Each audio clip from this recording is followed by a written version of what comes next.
성대결절이란 성대에 굳은 살이 발생하는 질환을 말합니다. 보통 전문 음성 사용자, 교사나 가수, 성악가 등에서 자주 발생하고 아이들에서도 발성의 버릇이 잘못된 애들 아니면 목에 힘을 주고 말하거나 괴성을 자주 지르는 애들에서 발생할 수 있습니다.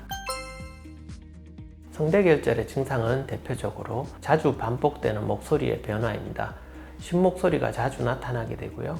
노래방을 가거나 말을 많이 했는 경우 신목소리가 발생하고 쉬면 한 일주일 정도 텀으로 목소리가 돌아오지만 조금만 다시 목소리를 무리하게 되면 신목소리가 바로 다시 재발하는 것이 가장 대표적인 증상입니다. 아주 심해지면 신목소리가 계속해서 지속되는 경우도 발생하게 됩니다. 성대결절의 진단은 가장 대표적으로 후두 내시경을 통해서 성대를 보는 것으로 시작합니다.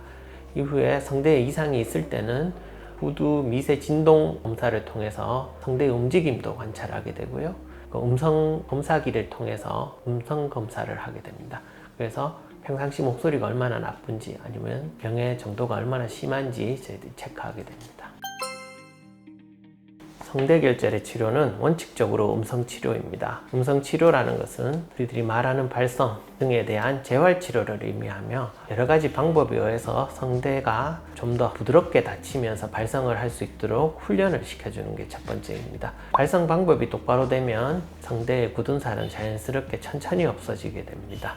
그러나 음성치료에도 반응하지 않은 심한 성대결절의 경우에는 성대주사요법이나 아니면 KTP 레이저를 이용한 후두 미세 수술 등의 방법을 사용하게 됩니다. 성대 폴립이란 성대에 물혹이 발생한 것을 말합니다. 보통은 음성 과사형이나 한 번에 큰 소리 지르는 것 아니면 노래방 가서 괴성을 지르는 것 등을 단 한 번에 잘못된 음성 사용에서도 성대가 다치게 되면 거기서 물혹이 생길 수 있습니다. 그래서 그 물혹이 오랫동안 지속되는 것을 말합니다.